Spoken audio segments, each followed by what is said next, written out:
We're rolling. While we're rolling, let's slap that that number on the baby. What is it? Baby number? What is it? Babies? What number is it? What number are we doing?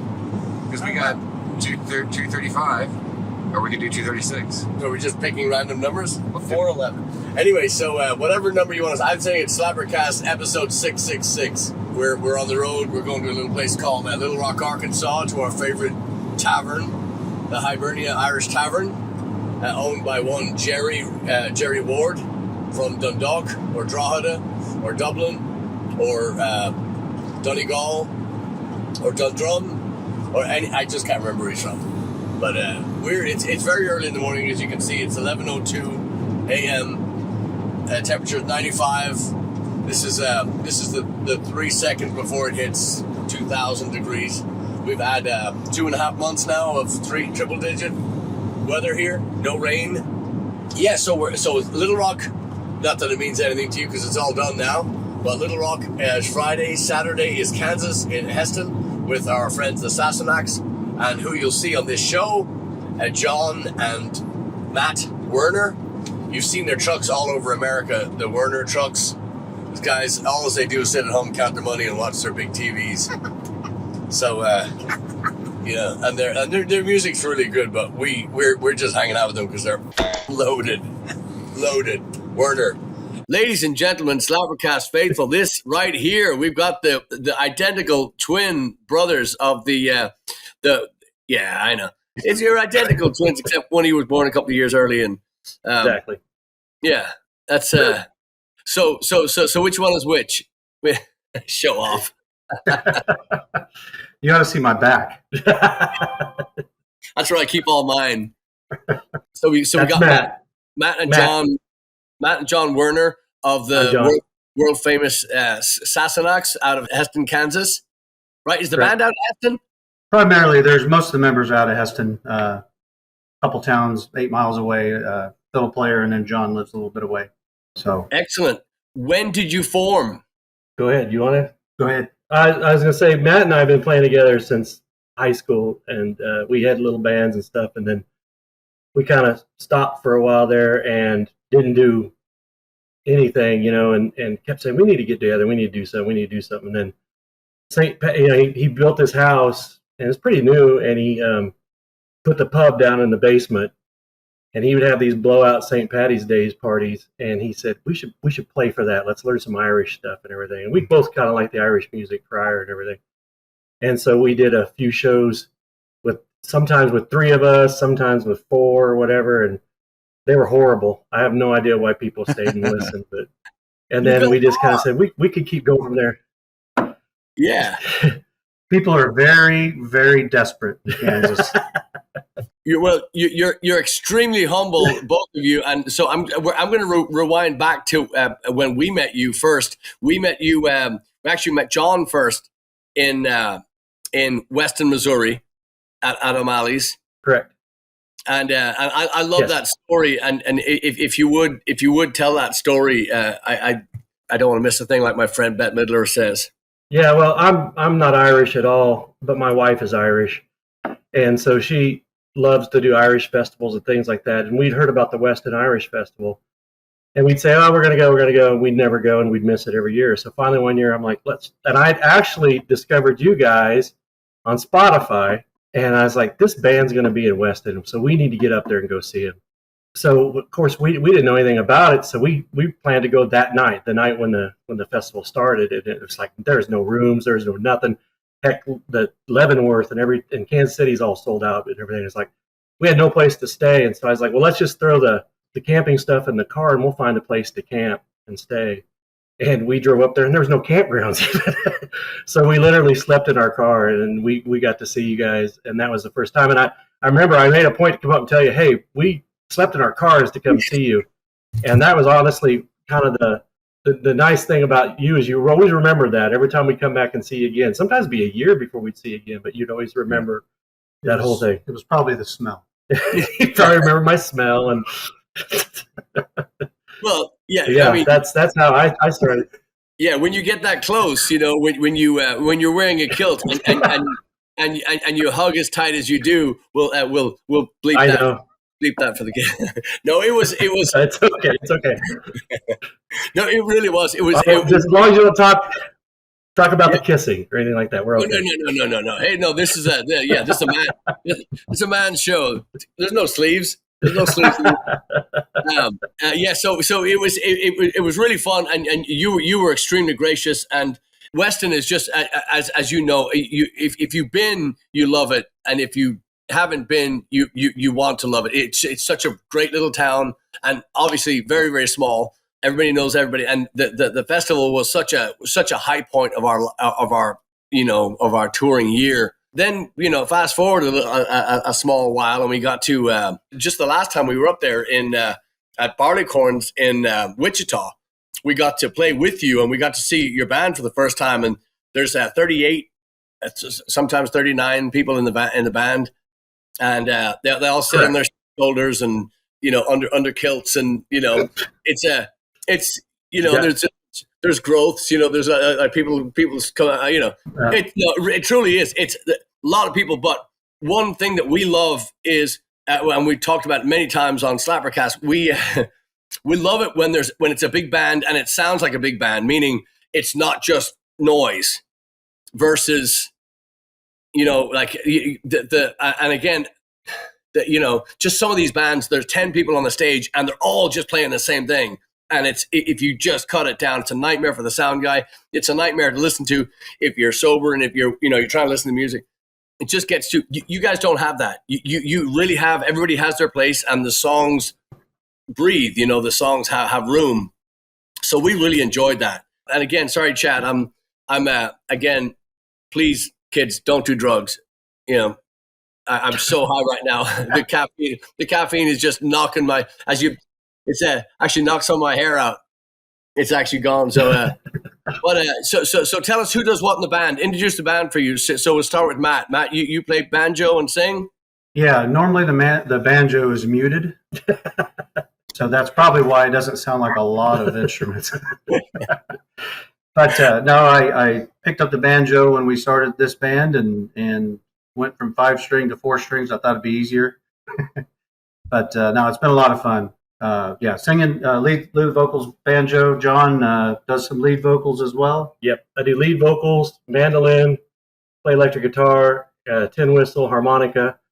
And true story, my cousin was watching us play one time, and he said to my wife, he said, "Man, John plays a lot of instruments." And my wife, God love her, said, "Yeah, but none of them real good." So, one of the band members that you have never met, well, you've maybe met her. Yeah, never met, but never saw her play. Is my daughter, and she picked up the accordion when she was probably 10. Yeah.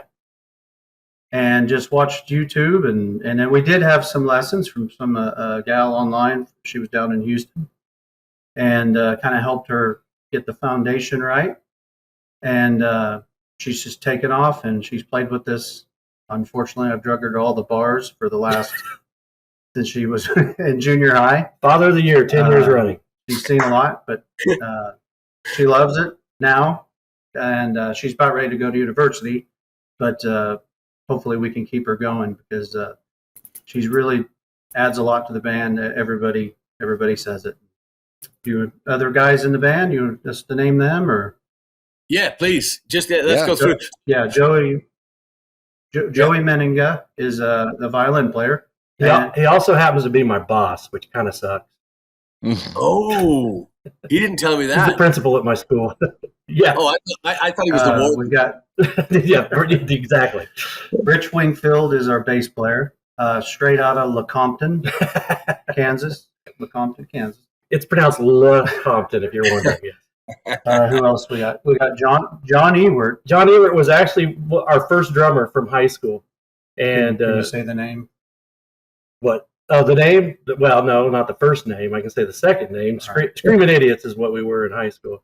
The Screaming Idiots. John was our drummer then, and he moved to Heston as well. I saw him at a high school football game because I think maybe his daughter was cheering and my son was playing, and I said, "Hey, you still drumming?" And he sounded like he'd like to get back into it, so he joined back up with us. Wow.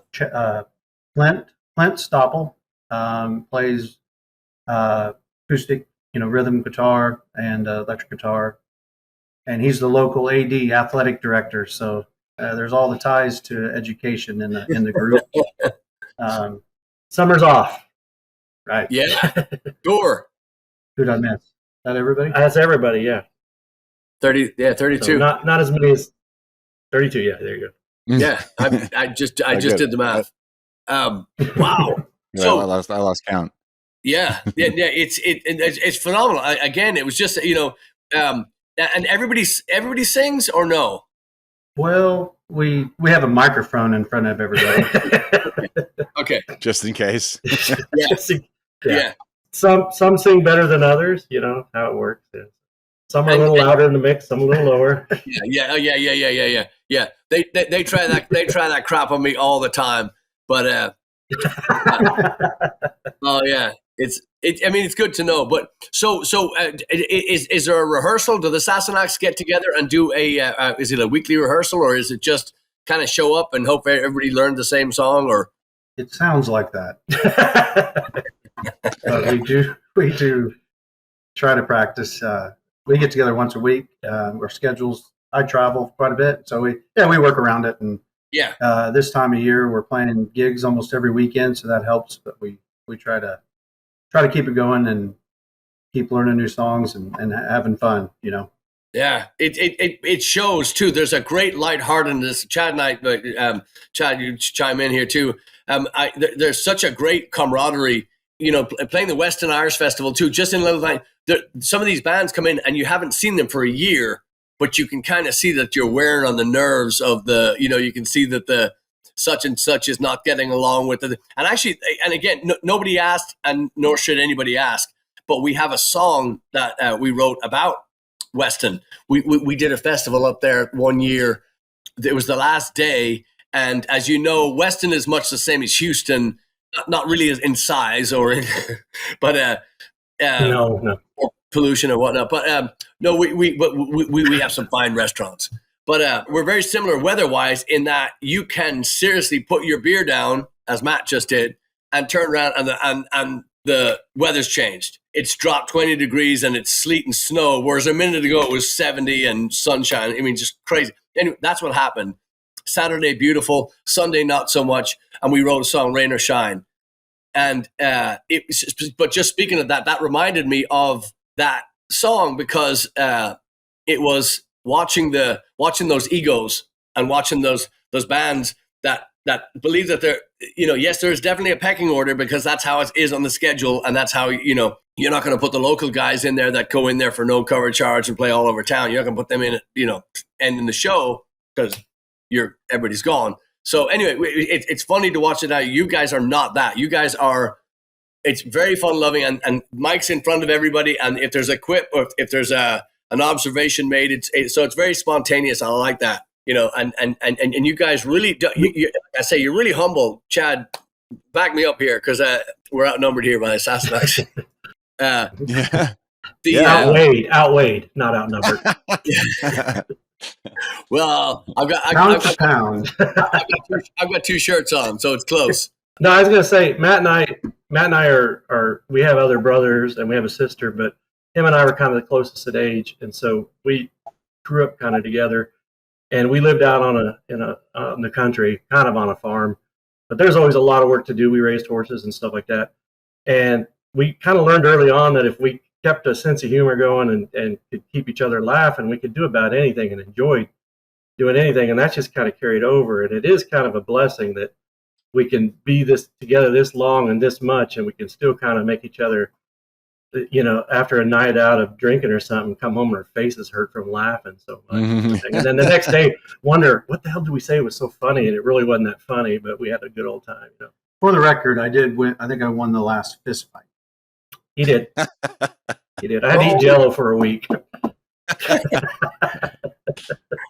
Growing up, did y'all get along pretty well? Yeah, we got along great, really, to be honest. I mean, we were brothers. I mean, that's just the way it is. But yeah. This was over a game of horseshoes. Right. So it's not like the famous like like Hash this out real quick if you don't mind. So it's not like the Davies brothers and the Kinks, you know? No. Yeah. I'm not throwing a guitar at them or anything yet. Or the Knopfler brothers, right? Yeah. Yeah. Or the Oasis guys. Right, yeah. That was my first. So many. One thing too is we played the state fair one year, and it was a very short set, and we were like, okay, we can't joke, we can't do anything, we just got to get through our songs. Yeah. And it was funny because when we were done, everybody was like, that sucked. You know, even my wife was like, you guys were off. And we realized, you know, it has become kind of a part of the show a little bit of us just kind of talking and everything and having fun and stuff like that. And so honestly, sometimes we even having a bad night and it's like, okay, we're going to try something. We're going to get something going here or whatever and get some people laughing and get, you know, we tell a joke and then all you hear is crickets. And we're like, oh crap. You know, here we go. Yeah. But yeah, we usually try to integrate that into the shows as much as possible. Yeah. Well, it's just, my cat showed up. Right. Hey. Oh, so looks like you're still racing horses. That's it. I knew she was going to walk right across the keyboard and shut this whole podcast down. That's what she does. Well, so tell me this, Spontaneity Brothers. If you guys had a weekly podcast, what would you call it? SassyCast. Very good. Very good. That is exactly what I was thinking. Yes. I was going to say SassyCast. But yes, SassyCast. Very good. There you go. Very good. I put you on the spot one more time. You both are going to get one song to kill. Any song that you just hate. The first song that comes to mind, what is it, Matt? I'll start with you since you have the horse. And I'm sorry if you've killed it. I think you may have, but it's the Mick Jagger, David Bowie Dancing in the Street. Yes, I love these guys. Love these guys. I think Patrick killed that twice, actually. That's all right. That's great. Can't kill it too much. You guys are scoring off the charts. Okay, John, you go. Kill something. I'm going to kill any song by Mumford and Sons.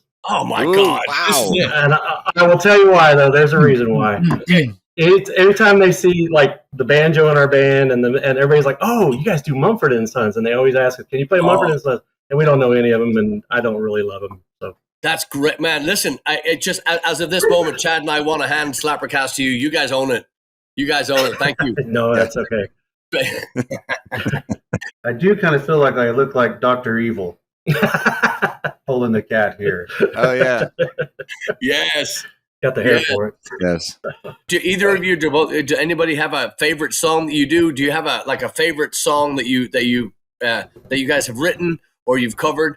Yeah, I tell you, I really like The Night Pat Murphy Died. That's good. Yeah. I love doing that, and I love it when Pat Murphy dies in a stranglehold. That's just a lot of fun. Yeah. Our song "Man Down" is probably our favorite as far as what we do. We've been the main one. Yeah. And John mine goes in cycles. Like sometimes I love this song, and other times I love this other song, or sometimes I love this other song. You kind of go around, but I definitely Man Down has been a lot of fun. Just getting it to kind of come together, and it sounds better. And I thought we get out and record this right away, but you know, I'm kind of glad we didn't, because as we play it live, it kind of changes and evolves, and gets better, and everything like that. But I love. You called it a show-off song a little bit, I think, last time we talked about it, but I do love doing the stranglehold ending on Paddy Murphy. That was great. Yeah, it kind of catches people by surprise. But honestly, those are tricks that we learned from you. Right. It's kind of like take a familiar song, mix it with an Irish song that maybe people don't know very well, and it orientates them, kind of brings them into that music. And it's so funny because a lot of times they don't know any Irish music before they see us, but they'll still say, that was awesome, we enjoyed it, and things like that. And you didn't hear it. We'll have to play it the next time, Saturday when we play again. Meg will be there. She plays accordion, so we do Sentimental Johnny from Flog and Molly, which is kind of a B-side for them. You never hear them do it Flog live. and Molly never does it live. And that is so cool. It's such a cool accordion song. So that rivals the other one. Pat Murphy. Is there a song that the band that there's a collective? Yeah, when you guys do you know of I'm curious because we go, this is 18 years of us sitting in a fucking van going, hey, was that good? I like that one. No, I didn't like that. Or that, yeah, I like that. But is there a collective? Yes. I would. Don't you think, Donald? Yeah. Probably Donald. Where's your trousers? Yeah. And what we've kind of done with it, we threw in the swallowtail jig, and then went Very back nice. into We do it kind of in the style of, I think it was Enter the Haggis. Yeah. Right. But they didn't have a guitar solo in there, so we had to get a guitar solo in there. So we wrote that in there and everything, and kind of had some fun with it and stuff. Cool. Yeah. I had found an old recording of that song, and it was like, I was like, we got to do this song. I'm talking about like one of the traditional. It was like a little kid singing it. I'm like, we got to do this song. This song is awesome. Well, yeah, you're a teacher. You like torture. So one of our favorites that you guys did was the Gorgo Bordello Start Wearing Purple. Yeah. I mean, yeah, we've heard. It's funny. We wouldn't have done that, but we got these people that are playing this drinking game that every time we say purple, they take a drink, and among those are my children. But it's kind of funny. Meg, our accordion player, kind of makes that song really good and everything. So we're like, well, let's not do it this time because she wasn't there, but it kind of had to happen, so we made it happen. Yeah, that was so cool. How did y'all find out about Gogo Bordello? He kind of was a big fan for I was, and then I started listening to it. You've seen him live, even, haven't you? Yeah, it was cool. We went on Flagler Molly cruise, and they were on the boat. Real McKenzie's Tossers. It was such a cool, awesome. But yeah, they were there. I think we watched them in Kansas City. I don't know how we stumbled across. I think just listening to Spotify and listening to that kind of gypsy punk. Yeah. Kind of turned me on to, you get some of the Dreadnoughts, you get, even Legendary Shack Shakers started to get into a little of that. I knew one of those guys in that band through business, actually. But no, I just kind of go into that rabbit hole. And then when Meg plays the accordion, it's like, oh, yeah, we could probably pull that off. Yeah, I think I came to practice one day. I said, if we play this song, this will be our new favorite song. Yeah, bingo. Yeah, you're not wrong. Right. So Matt, how many kids do you have? 2. My son Max is at Kansas State University. Go Cats! He's a freshman up there. Yeah, and then my daughter in the band is going to be a senior in high school. So wow. And Grandpa John just became a grandpa last time we were up there. So first grandson, and you named him Patrick Blaggard. Devlin. I like that. I like those. Patrick Blaggard, Devlin, yes. Werner. I like that. Doesn't matter what they named him. Matters what I named him, right? That's right. You're gonna have them over more than they will. So, how many kids do you and Colleen have? We have 4 daughters. All 4 daughters. All of them are adults. My youngest is 21. I'm kind of empty nesting a little bit. It's kind of fun. Yeah. Wow. And wrestling, there was a wrestling connection there, right? I've coached wrestling for my school for 17 years, and prior to that, I coached club wrestling since I was 19 years old or whatever. So it's very much a part of my blood and everything. And it's funny because they're like, "Oh, I bet you wish you had a boy." It's like, no, the girls wrestled too. It's okay. Yeah. Oh, I know. We had a blast. So. Summer even wrestled in college, so it went that far. Excellent. She was nationally ranked for a while and stuff. So we've had a blast with it. It's been a big part of our lives. It was funny. It was one of the connections I made with Mike, your old drummer, Mike McCloon. Yeah. Because he was a wrestler too, and we can spot each other across the room. We're like, okay, that guy wrestled. Sometimes it has to do with our ears and how they're folded up and things like that. But yeah, we can always say, "Oh, that guy wrestled." I know it's the way we carry ourselves. He's kind of a soft-spoken, quiet guy and everything like that. You can just kind of tell a lot of times. Yeah, we've seen, and it makes an appearance in another lyric of mine on Blagmatic. But we've seen Mike throw a guy down an alley. It looked like a torpedo. The guy looked like a torpedo. So we had parked in the alley behind the club that we were playing and loading our gear out. And the rule is always, and kids, if you're listening and you're in a band, even if you're not in a band, the rule is always 1 by the van, 2 load, 3 load out, one by the van. They stack, right? They load the gear. Well, Mike had turned his back for a second, and somebody had jumped in to the front seat and was rummaging around. And that was my old van. We called her Vangina. She was a little beat up on the outside, but the interior was immaculate. That's all I'm going to say. So she... I need a drink. I wish I was at a bar in Heston. Anyway, so he hears the rummaging in the front, and he goes, I don't know how this happened. Mike is not a tall man. Mike is not an aggressive man. Mike is not Mike, he just doesn't look for, and he doesn't look like he's looking for, but because we heard that story after we saw the human torpedo slide down the it looked like a cartoon, like a bobsleigh that was a bobsleigh victim.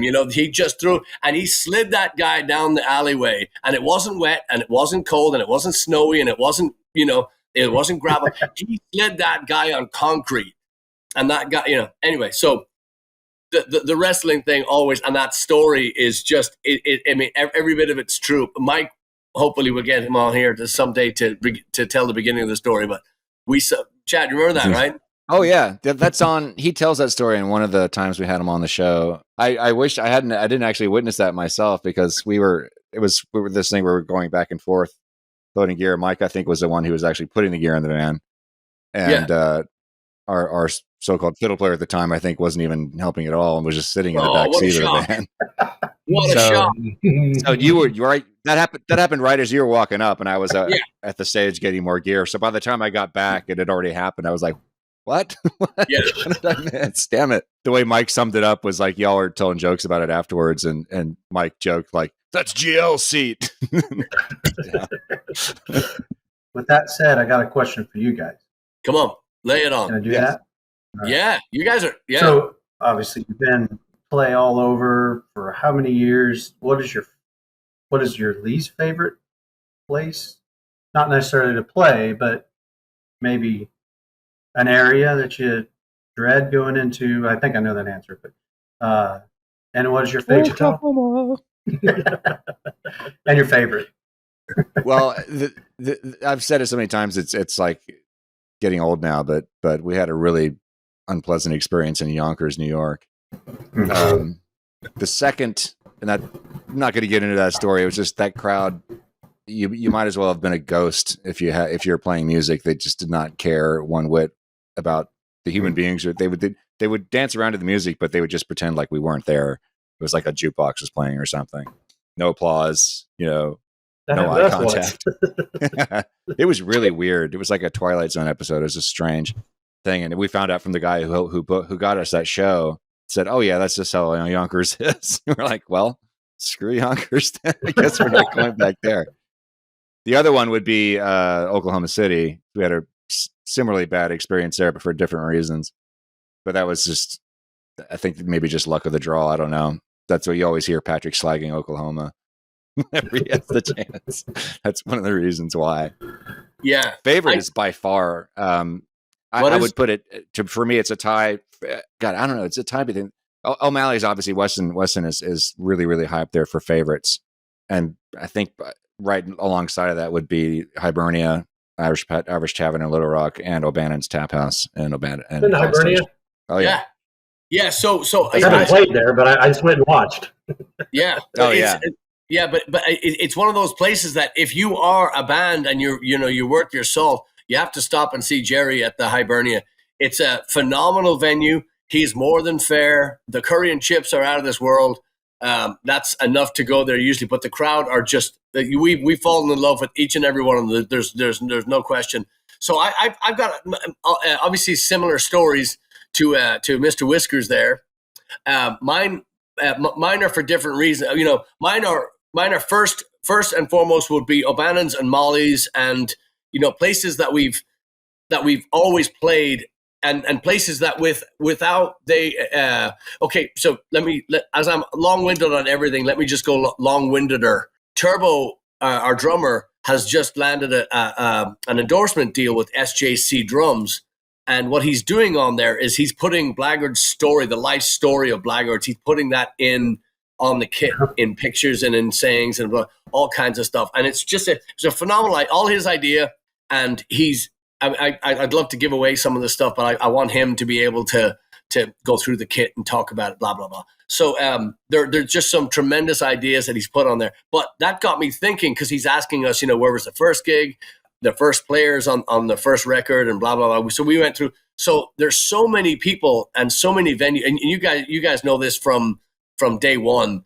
You can always figure out, Justin at Barleycorns or, Michael Coakley at depending on who you're talking to, if that person sees what you have and they give you a chance, even if you're rough around the edges, or even if you don't have the material, then they just let you go with it. What we learned early on was, if you're out of material, it's not necessarily good to repeat the stuff unless you have to. Unless you have to, in front of you have to do it in front of a live audience. You're doing it for the band. That's different.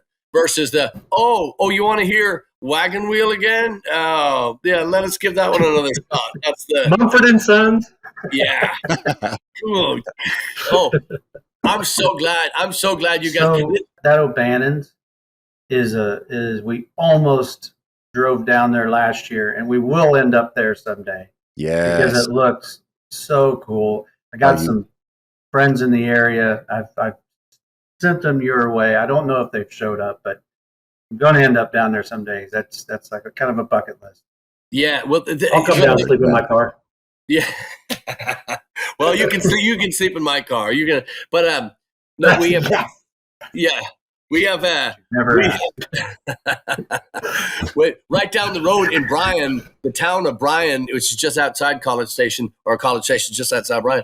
But Chris, the owner, he owns Blackwater Draw Brewing Company, which is it's just a hidden gem of Bryan.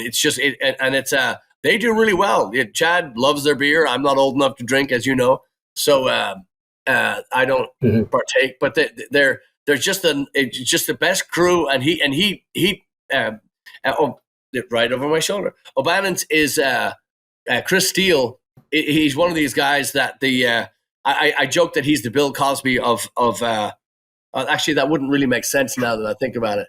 He's just, it's because he never says no. So I guess I would be Bill Cosby. So that's not really good. But he's just one of these guys that his business is and again, like Eamon and Mike Daly, Eamon Finnerty and Mike Daly from all the Molly's pubs here in Houston.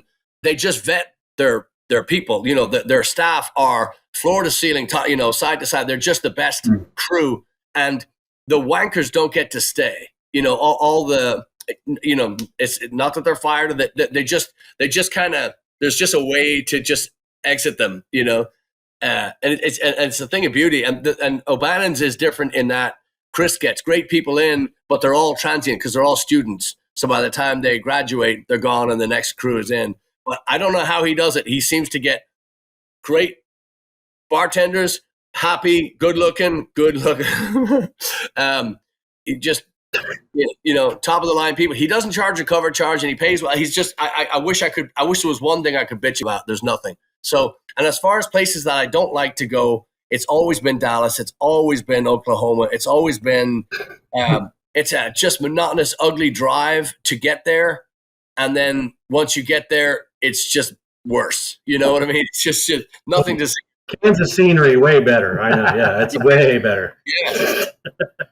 Yeah, but you guys have destinations. That's what they don't have. They've got just miles of dirt, Well, I don't know about that. Hey, I just want to say that's pretty awesome about Kevin getting his endorsement and everything, but we also have endorsement. Yeah, I've been endorsed by Weight Watchers. Rogaine. We're waiting for our free merch any minute. I should get my meal replacement plans anytime now, and yeah, we're hoping to get some hair on that head. So. Well, Paula Dean has endorsed me, but it's all below the camera. So we'll do that in another show. We'll do that on the treadmill edition. Patreon supporters only. Yes. Right. Yes. Have you ever played in Heston? Yes, we played at this venue. Oh, at this venue? Yeah. How long ago? 2 years. A couple years ago. A couple years ago? 2 years, yeah. With Buckley. Oh, cool. Chris Yeah. Buckley. this is a great little spot too. We'll have if you care to check out Blaggards.com, you should check out this venue because they have such. It's in this beautiful setting. It's a barn essentially. It's a refurbished barn, and it's just stunning inside and out. So and the weather is supposed to be really nice. So it's going to be it's going to be an outdoor thing. And we've already played with the Sassanachs before. I don't know if you've seen the episode, but we played with them in Wichita, Kansas, just down the road. I think it's about 40 minutes outside Wichita, Heston is. And then, so this, I mean, there are a bunch of firsts, and then we're actually on our way up to Montana to play the Bitterroot Celtic Games and Festival. But we were looking at the weather before we left, and right as we get there, we get a nice little cold front. So it's going to be 98 degrees up there. So we're really looking forward to. It is right. It's going to be like 90s during the day and like 60s during the night. 80s during the day. Now. 80s, yeah. 80s, yeah. It said 80, 81. Yeah. I was like, what's that? Winter? I know. That temperature drop is so dramatic. It's crazy. Yeah, that was cool. Last time we were there. Day to night. Yeah, I can't wait to go back. Yeah, well, I can. I want to see all these fine folks. So that's it. Listening to music the other day, and I was watching I saw a video, or I went and checked out a video after I saw the band. When I say a band that concentrates more on image than music, who's the first band you think of? Image more than music. Yes. Aerosmith. That's a good one. Mine was one. That was my first thought. Yeah, my first thought. Motley Crue. Oh, and yeah, that was mine. yeah, That was totally. mine as All well. those guys. They don't, and there's some conflict right now between the guitar player in Motley Crue.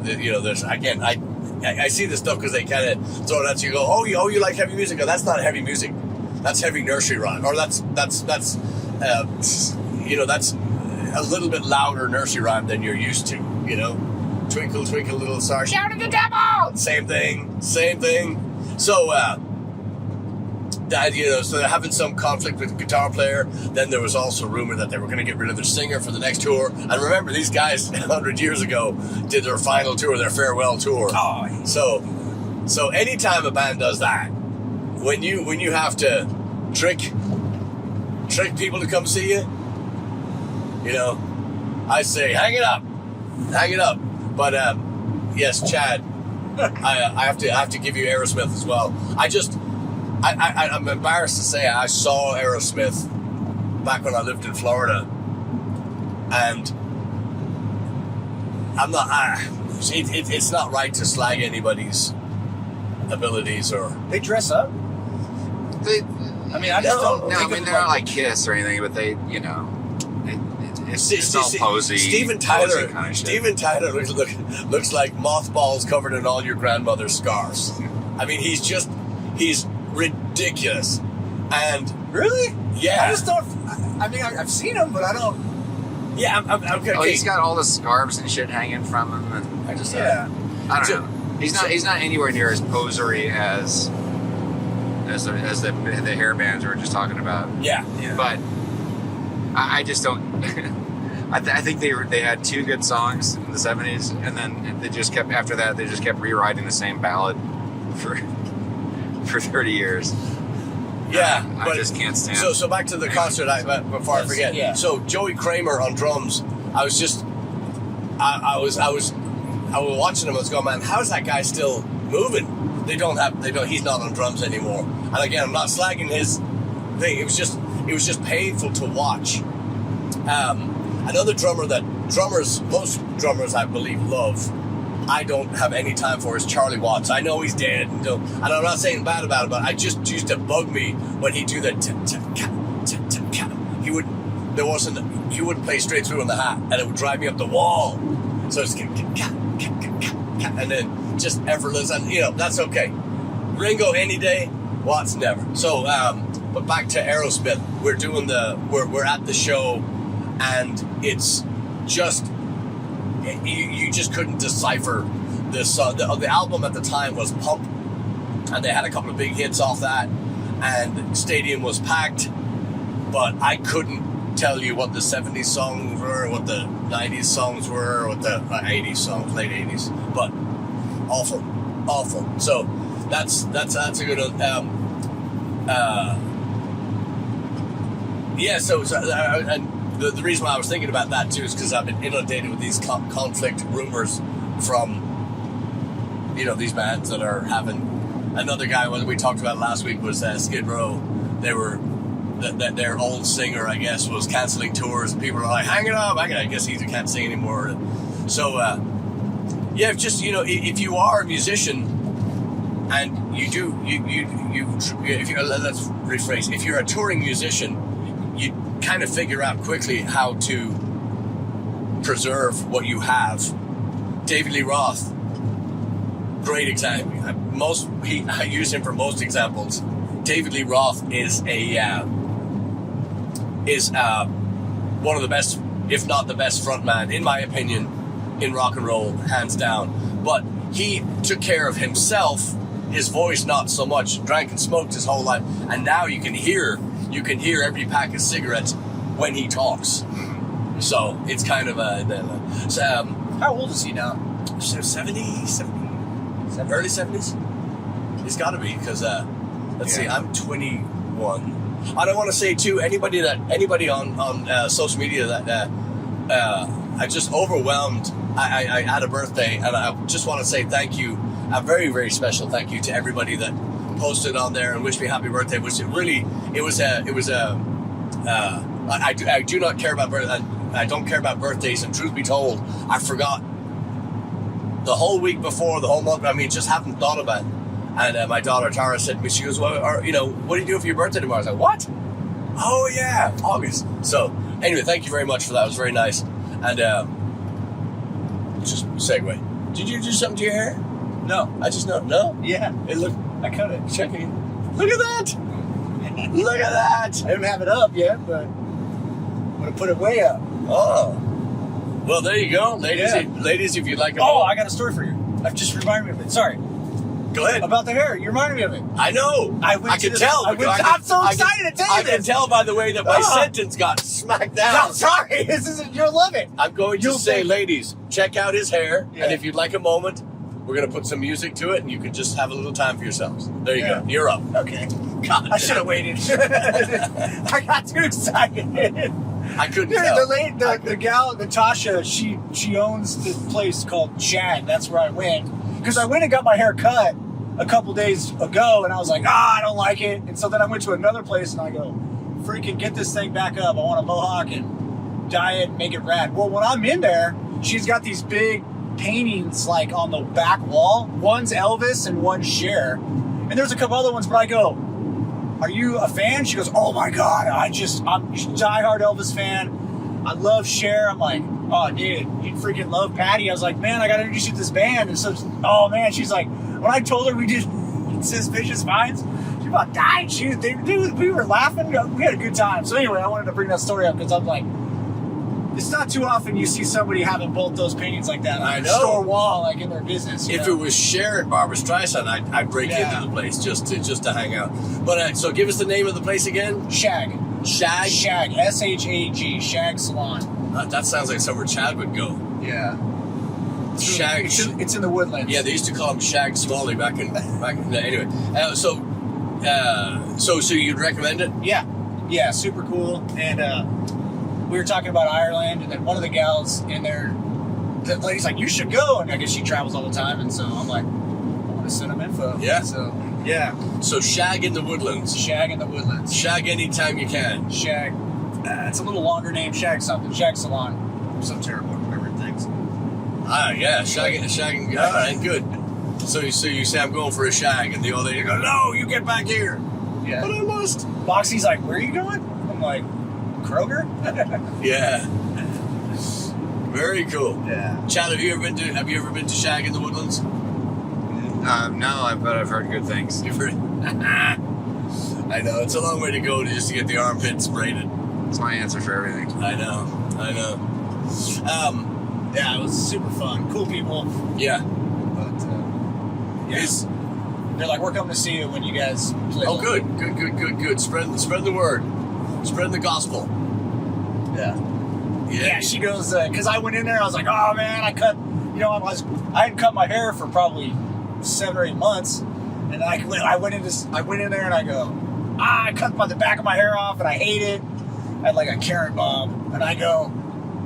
They're like, I need to get in tomorrow. I'm leaving for tour on Friday. So it's Wednesday. And so then the owner gal heard me and she goes, oh, I'll take it tomorrow. And so I'll Very use cool. it up. So I'll get it up for you guys. That's what she said. Now stop it. Does anybody have a song to kill, or is it too early? Yes, let's kill nothing but Aerosmith songs. Okay. Heidi, do you want to join in? No, she said, fuck you. Heidi's in the back. She's sharpening her bow for tonight for anybody that gets in the way or tries to kick over her head or hump their guitar. So, all right, we're sorry, Heidi. So let's kill. I'm going to kill Love in an Elevator. I'm also going to kill Janie's Got a Gun. I'm also going to kill. Dude looks like a lady. Yes, good one. Oh yeah, good one. Sweet Emotion. Don't kill Sweet Emotion. Good one. Good. Yes, I like fucking hate that song. That's an Eagles. That's Eagles to me. You know, it's played so much. Cool bass line. End of story. Do I you love like that. any Aerosmith at all? No. Toys in the Attic would be better with a different singer. Listen to REM's cover. It's actually much better than the original. Yeah, not an REM fan. No, it's not what you would expect. It sounds just like Aerosmith, but better. So, Dream On. Anybody? No. Kill it. What's the other? That's okay. Walk This Way. Walk This Way. I'll take the riff. With Run DMC's. Yeah. Run DMC. Okay, so we agree that we can shine the light on that. Yeah. So this is going to be. I think that was the first Aerosmith song I heard. Yeah. So this is going to be an orgy of Kills. Yes. God. So. The version they did with Run DMC is Killery? so much better than the original. Yeah. What's that one? Is it one of their ballads? I don't want to close my eyes. Is that? I don't want to miss a thing. Don't want to miss a thing. Yeah. Fuck that song. Fuck that song. God damn it, it's awful. Is that the one that's on Armageddon? I don't know. Yeah. I fuck that movie. Fuck that movie. Yes. You didn't like it? Yeah. Well, it's Sesame Street. There's nothing. It's as predictable as Sesame Street. I live in a trash can. I'm going to count to 2. Tickle my anus. Stop it. I liked it. Huh? I liked it. You did? Okay. I'm harsh on movies. I'm harsh on movies. So No. yeah. Like you're not harsh on anything else. Yeah. It's only movies, Chad. You know that. You guys are hurting my feelings. You guys are harsh on my feelings. I can only dish it. I can't take it. Shut up. Not true. I'm so happy right now. I don't think I know any more Aerosmith songs. Yeah, you do. Yes, you do. And I'll fix that. So, any more, Chad? Aerosmith? I can't. Wasn't it the soundtrack? It's when I met you. Yes. Was that the one you were just thinking? No, the one I was. I don't know what the name of that song is. It's one of their stupid ballads. Yeah. So. Of you. Yeah. Ragdoll. Ragdoll. Fuck that. Fuck that. Movie. But you know what? And I will say, here's the thing for all you Aerosmith Good drums in that one. I kind of like that one. The drums are cool in that one. Here's something for all you Aerosmith fans. Think of this as an olive leaf that we've set on fire and wiped our asses with beforehand. The Ragdoll, I thought the idea was cool. I love that kind of skibbity-doo-bop. Yeah, that kind of jazzy kind of. So I did like that, and maybe it's the fact that it was completely overplayed and overproduced too. The Really? horns and shit, and Ragdoll. Yeah. Well, okay, so Aerosmith, like a lot of those bands of its time, used a songwriter called Desmond Child. I think that's his name. Desmond Child or Desmond Childs or Desmond Likes Child. I don't know. There you go. He co-wrote or wrote, and he's just one of these hit makers. He's just one of these guys that he's Just pumping them out. Yeah, but you can say, give me a song about love. You go, okay, here you go, and he'll, so I like I say, I don't know which ones that he wrote or co-wrote with them, but he's one of those bubblegum pop, light rock, you know, people that think they're heavy rock, but they're actually light pop, you know. He would write for them and give them these massive hits. Yeah. So they're the ones that were really overproduced and I think, and that bothers me, in that you find a formula and you ride that formula all the way to the bank, and people go, oh no, they're great, they sell out stadiums. They go, no, you can't tell me, and I can't tell you the names of all those top 40 hits that they had because of that. You know what I mean? Yeah. It just turned into a fucking machine. Yeah. Disgusting.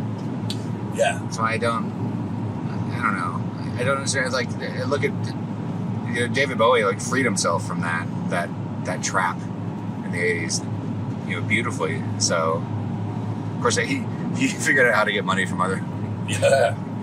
He's just a good businessman too, so he started making some better decisions. You all get $100. Yeah. I get $1 million. But that he fixed it so he was free to do whatever he wanted to do after Tin Machine. Yeah. I heard a great interview with this Irish DJ called Dave Fanning, and he had Phil Lynott on. This is back in the day. I think it was around the Chinatown album, Thin Lizzy's Chinatown album, and Dave Fanning is asking Philo to bring the songs in, you know, to play the, you know, and one of the songs that Philo had picked was "Ashes to Ashes" by David Bowie. And he just got so excited when was, you know, he's a big Bowie fan. So that's great. And a thing that I've spoken about many, many times here on your beloved SlapperCast,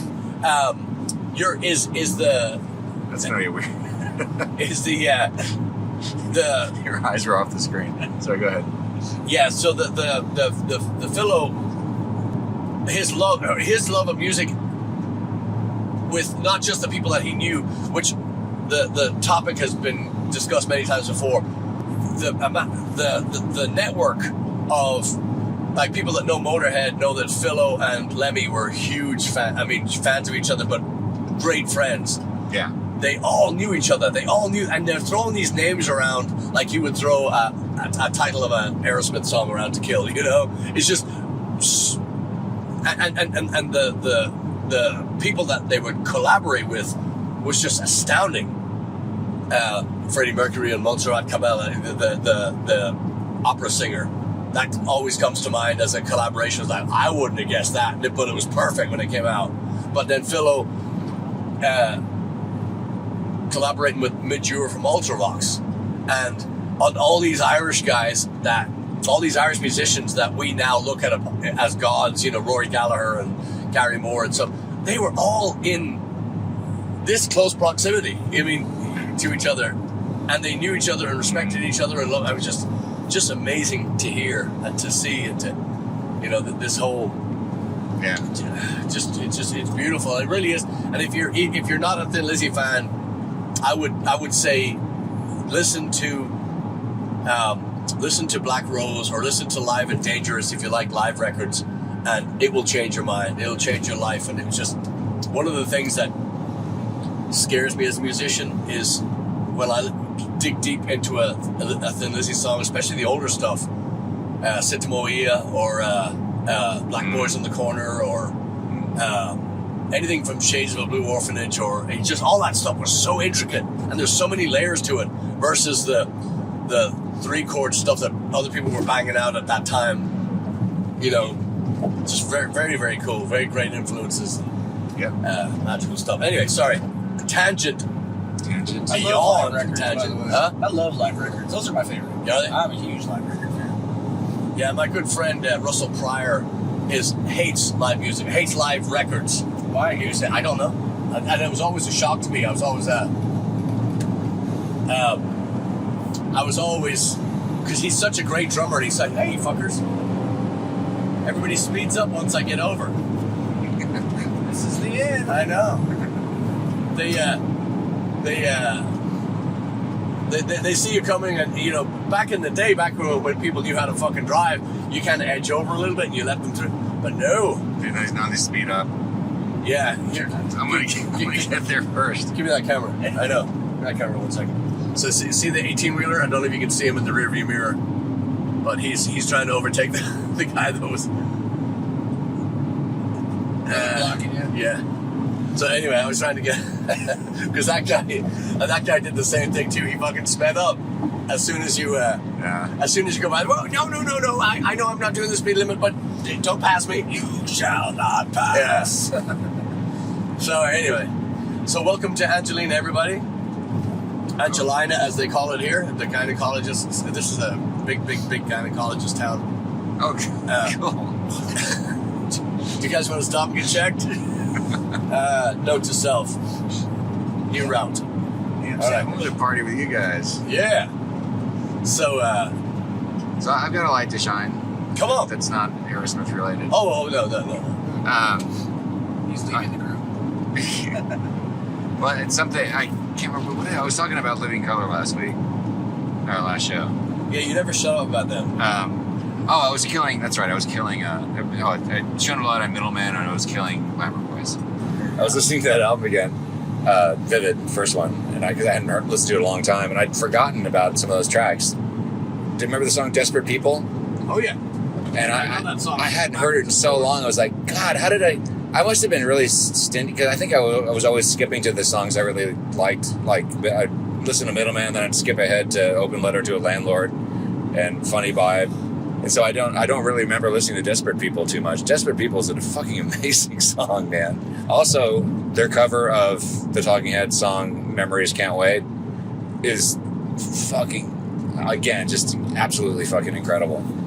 It's one I was going to say, I think it's probably the best cover of any song, like the best cover version that I think that actually improves upon the original in a way that nobody could have predicted. And it's still really respectful of the original while completely taking a totally different place than the original was.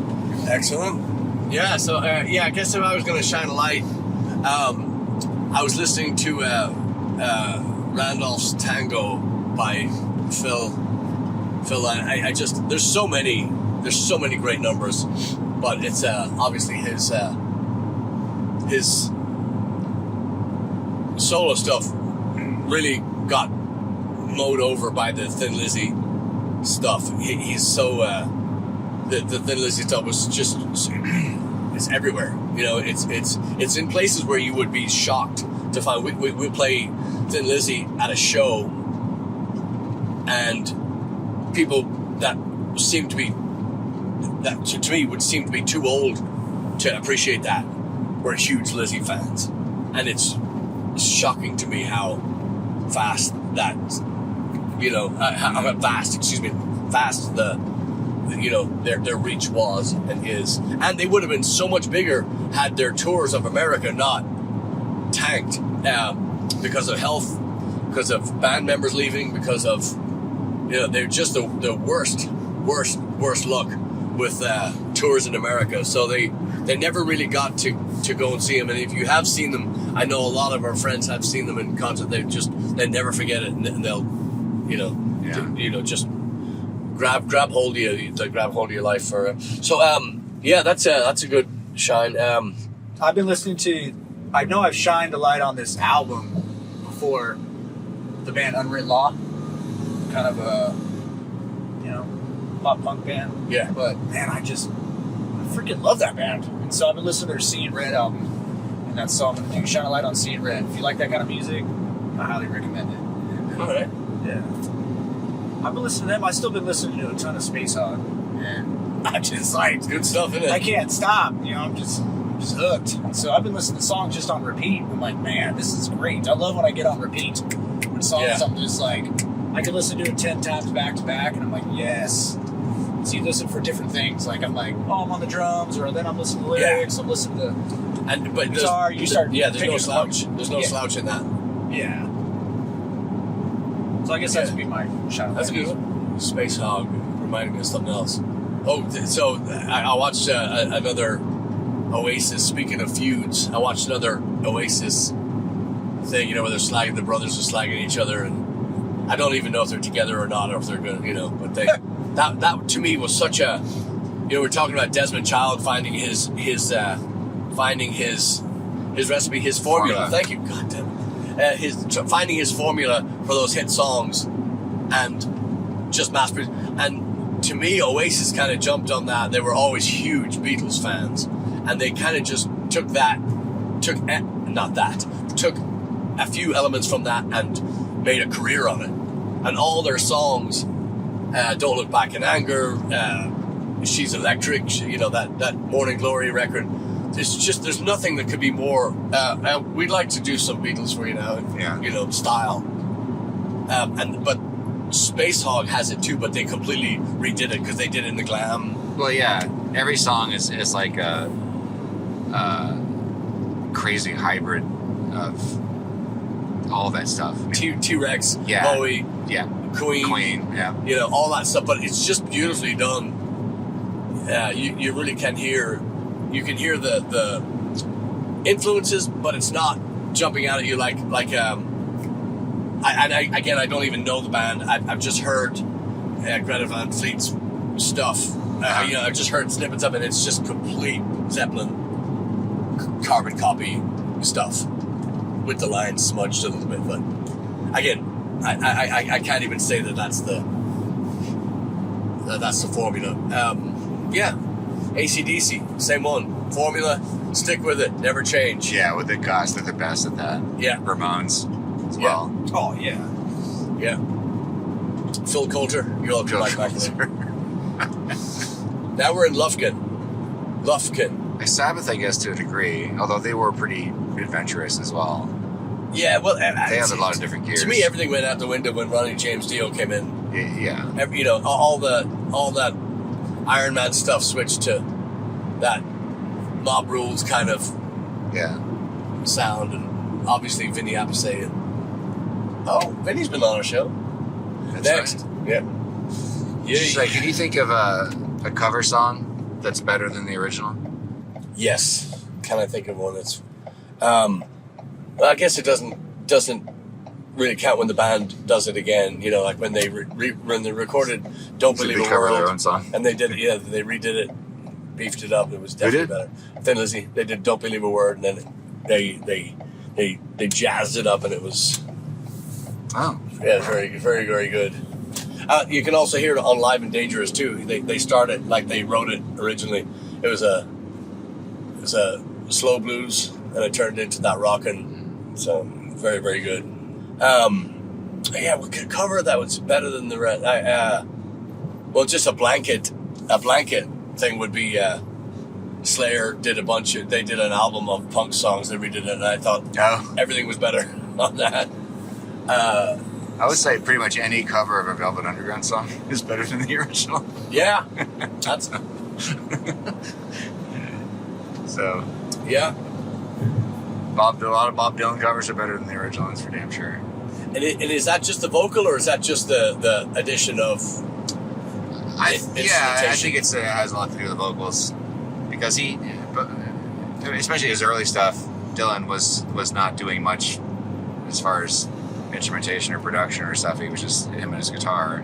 That was his shtick. That's why people dug him. Yeah.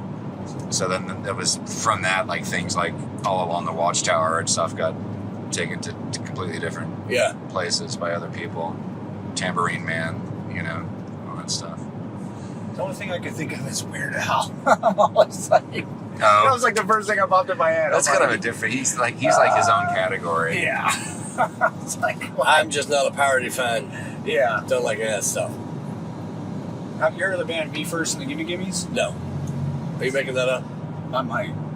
That's all they do is just different covers, but it's like Fat Mike from NoFX is in it. It's kind of like a mix of different bands. Well, what about the Golden Classics by Ween? Oh. Okay, not covers, but definite. They did a whole album of songs in the style of other people. Yeah, they have a Thin Oh Lizzy. no, that was it. Yeah. Is that Gabrielle? Gabrielle. Oh my God. That's on that record. Yes. God, that's one of the best Thin Lizzy songs they never wrote. Yeah. Yeah. Oh my. Yeah. Yeah. God, so good. Yeah, look that up, kids. If you are a Thin Lizzy fan, look up Gabrielle by Ween. What I a don't mean to be so insolent. yeah. It's just because I love you, babe. It's uncanny. It's amazing. So good. Okay. Covers that are better. That's gonna have to be a running. Yeah. That's gonna have to be a running topic because that was spurned when I was listening to the Living Colours Talking Heads cover. yeah. Yeah, now you'll come across them. Okay. Well, And I really do like the original too. yeah. Obviously you do. You never stop talking about. But the easiest one is the easiest thing to do. The easiest thing in the world to do is to pick out worse versions. Like when somebody when somebody does it note for note and they don't change anything. Yeah. Thanks, Harrison. And they don't. Dumb winners. Yeah. Yeah. Don't change anything. Yeah. There's a way to do that. I would say like the Beatles had a lot of the Beatles covers. The Beatles had a lot of covers that are better than the original. Their early stuff. That's how they got their chief cut. But they would do very respectful covers of the originals, but they would kick it up a notch, like make it much more energetic, much more rockin'. Yeah. Much more enthusiastic, and so forth. Yeah, and the reason why I say it's the easiest thing in the world to do is to make fun of and cut down and to kill cover songs that are worse. And the reason why I say that is any time you stop, which we did a few minutes ago, we stopped at a country store in any small town USA, and they're playing that either Jesus. Oh God, it was terrible. That Jesus music they're doing the Jesus music or the covers of the country, the classic country songs. I can't think of any of the names. Like say like a George Jones or any of them, Merle Haggard, any of those songs, and you hear them, and when they're done with that computerized harmony crap vocals, yeah, that's how they redo the songs. Yeah, I mean, if I could, which question upcoming, if I was in charge, all that stuff would be outlawed. No, never. Again, you can't even sing, you can't even hum in the shower. Nobody expects the Spanish Inquisition. So I ask you again today, Slapper Day number 666. You own the world. First thing you do, go. What are you doing? I just did it. I just told you. I outlawed. No auto tune or no auto tune, and no redoing a song. Old country songs as pop country. Oh, I know. All right, go for it. Yeah, it's just all that crap that they're calling country. You can't call it country anymore. I just did that. You have to Yeah, call I feel like that was the same. All All right, it is, but Were you in a cave? Yeah. Where did I go? I'm just kidding. Is that exactly what you said? Similar. No, I'm just messing. all right, go ahead. I'm on the same ticket. We have to do something with music? No, you own the world. Do what the fuck you want. Do what you want? What does Philo say? Do anything you want to. Fucking everybody gets all the Thin Lizzy albums.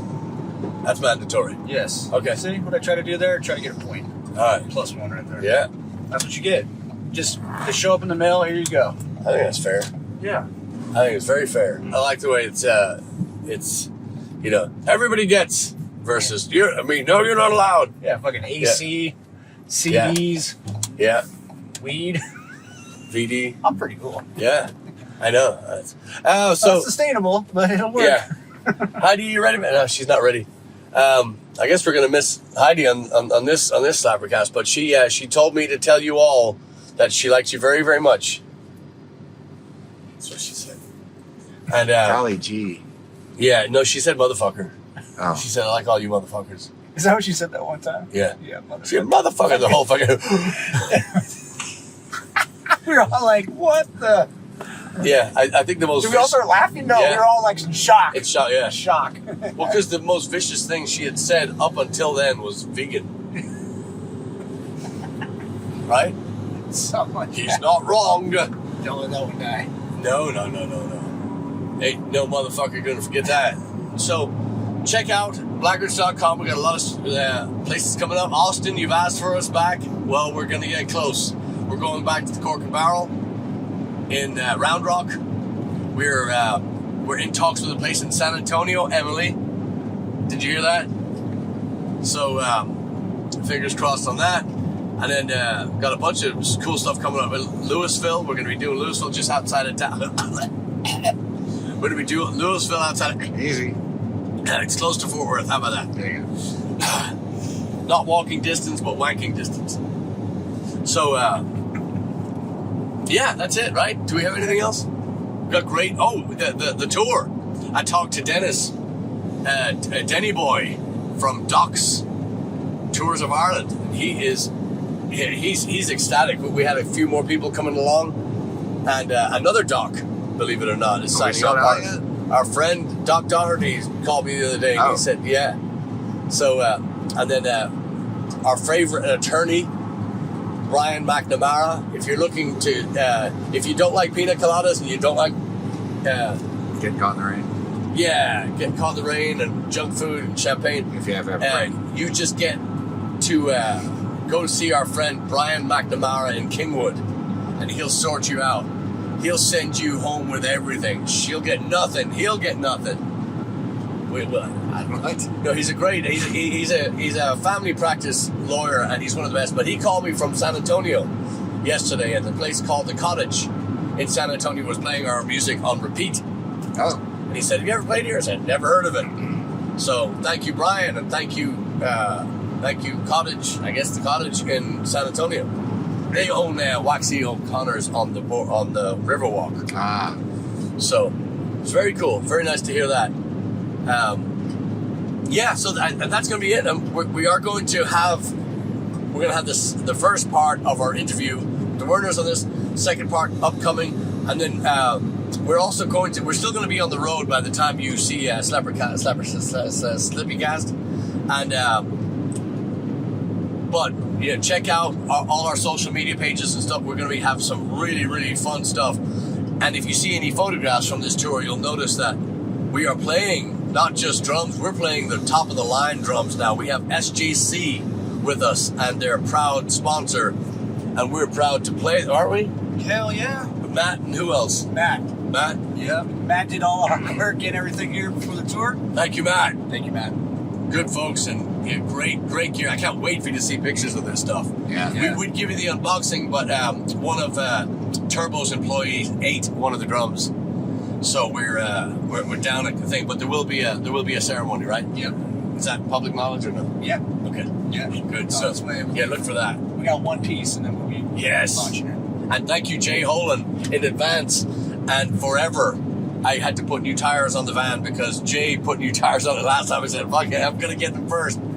He's a sweetheart, the nicest guy. So Jay, Jill, Kyle, and Kate Holan in Omaha, Nebraska. Thank you.